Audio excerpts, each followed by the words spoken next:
Hey, good morning. This is Richard Hsu, host of Hsu Untied. This morning, I'm very thrilled and honored to have with me as my guest, Dr. Andreas von Falck. Andreas, welcome to the program. Hey, you pronounce my name really well. I'm glad to be on your show and look forward to talking to you, Richard. So, Andreas, you are an IP lawyer. I was an IP lawyer before I became a legal recruiter. So tell me a little bit about how you got into that field to begin with. Was it your love of science or technology? That's usually what gets people into IP. For me, it's very simple. I ran into a trap. I got out of law school, and here in Germany, where I trained, we have to go through 2 years of legal internships, and at the end of that, I was a bit confused. I had sympathy for working at the World Health Organization. I was thinking about going into public administration, and then my dad, who was an IP lawyer, said, "Hey, why don't you help me out for about half a year because I need someone at my firm." And that was the beginning and the end of it, basically, because I've never actually moved since then. I've stayed effectively at the same firm through a couple of mergers, but yeah, that's the very short version of my life as an IP. Very, very interesting. So in a way, it was sort of in your DNA almost. Yeah, I remember my dad, he's one of that generation of lawyers who came home for lunch. And so typically, 1:30, quarter to 2, we would all gather around the lunch table, and it was always either a quiz or a questioning. And so our dad always had questions for us, myself and my 3 brothers and sisters. And so we had to recite chemical formulae. He would talk about his cases. And so, yes, if it wasn't in our DNA, it certainly got burned into our brains by the time we were adults. Interesting. So it was like IP almost at the breakfast table, basically. From the breakfast table to the dinner table, yes, absolutely. Interesting. Well, what did you like about it? I mean, putting aside your dad and growing up with it, I mean, what do you like about it? What do I like about it today? It's the variety of subjects, and I'm sure you've made that experience, whether it's biotech. Biotech alone gives you everything from cancer to Alzheimer's, like pharma. But then if you look at it, I started with carpet weaving and methods for securing a Christmas tree. You have all these weird patterns, and it's really the variety of subject matters that you acquaint yourself with. You go through a very intense period from filing a complaint or responding to a complaint to the trial. Then you sort of try to put everything into your head that you can possibly digest, and then there's the trial, which is the big event, and then after that the next case comes, and you have to sort of swipe your brain completely and move on to the next subject matter. That's great. And also, frankly, I've never been a very good lawyer. Mm-hmm. And so patent litigation is not so much about the law, it's very much about understanding the concepts of IP, the concept of how does something work and how does something else work, and can you match it, or is it different? Doctrine of equivalence, something that's different, can it still be the same? What's the contribution to the art that the inventor really intended? How is it put into words? Because that's our toolkit, right? The words in which we write a claim, and is that done well or bad? And that's something I'm really interested in. Trying to squeeze the words a little bit and then match them to a technical solution that somebody has. You're not a scientist by training or a technologist by training. No, I love biology at school, really. When I went to school in Germany in the 70s and 80s, our science training was terrible. I had half a year of chemistry at school. I never told anyone, so I hope this won't get any publicity. I had half a year of chemistry, had 3 years of biology, and perhaps 2 years of physics. But I've always had this extreme interest in these things. So I had my little chemistry kit at home, and I would play with that chemistry kit. I would read books, and my dad was really keen on, when we had the summer holidays, we would do half of the summer holidays, 3 or 4 weeks, we would do some science training or some mechanical workshop or something. So we weren't exactly homeschooled, but we learned a lot through our parents. My mom was a vet. She talked about science all the time. Oh, interesting. Physiology. She talked about, we were over lunch, we would talk about bladder inflammations in pigs and stuff, and we would have eaten each and every organ of a cow by the age of 10, and we were paid money to eat a worm, and then what would that do to our stomachs and stuff. So yeah, it was an interesting childhood. Well, one of the things I remember about being a patent lawyer is it was very much a lot of I'll use the term impedance matching. I don't know if you know that term, engineering impedance matching, because you're basically having to translate all the different things between engineers and then lawyers and then scientists and non-lawyers and technical experts. I mean, there's, you have to communicate and they all have their different view. Tell me a little bit about how is that something you also really enjoy doing?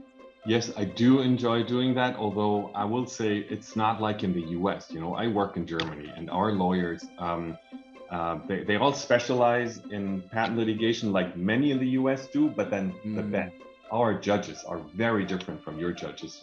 With very few exceptions, say in Texas or maybe in Delaware, our judges don't do everything under the sun. They just do patent litigation. And so by the time they grow up, they're very experienced patent judges, and they say, okay, you write well, and then we won't have questions, and you can make your legal points at the hearing. If we ask you questions about the technology, that reflects badly on you because you haven't explained it well. Also, you can expect us to understand even difficult things, so don't waste your time arguing at the hearing, trying to explain the technology to us. And so the way in which we communicate with our judges is very special, because they open the case by giving us half an hour tutorial about their understanding of the case, their claim construction, and what they understand the contribution to the art to be, and how that is reflected in the patent document. And then they look at you and say, like, do you think I got that roughly right? And if not, tell me why not.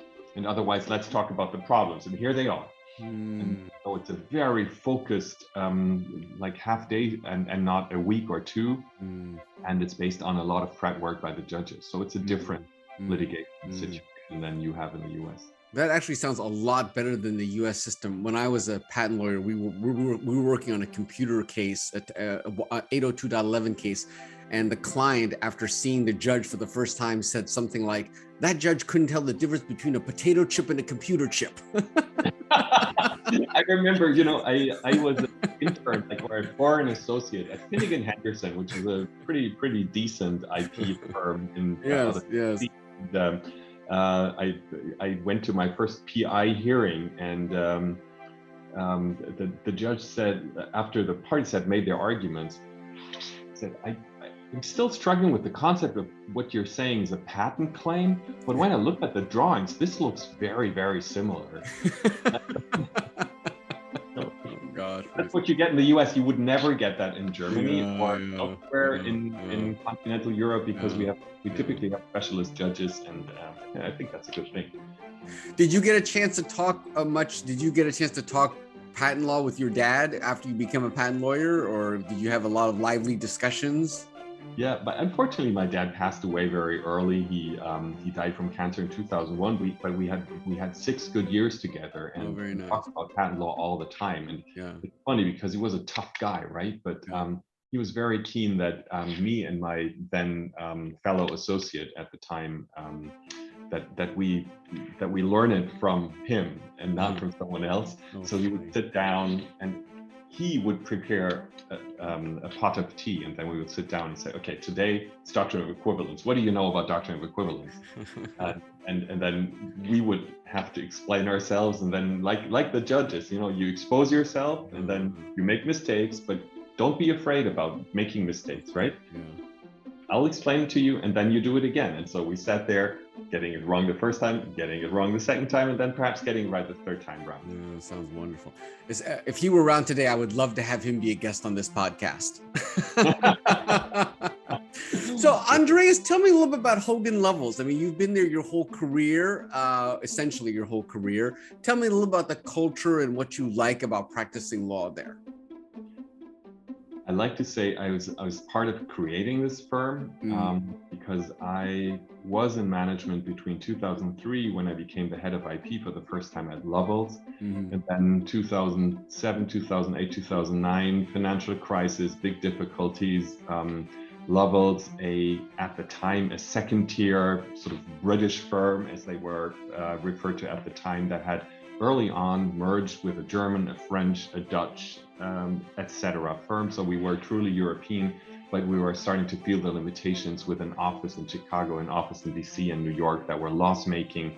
And we realized that we needed a partner in the US if we wanted to continue to expand and compete in the market. So we were looking for a firm that was a cultural match, and culture was defined for us by a true determination to work together, not just a group of lawyers that each pursued their own ideas and destiny ultimately.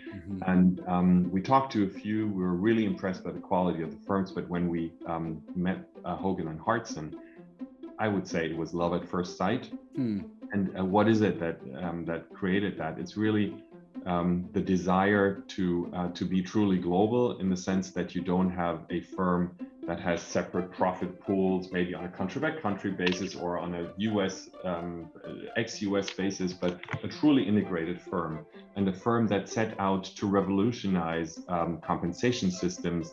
And I'll talk a moment about the compensation system because I believe it's so important, that create that culture.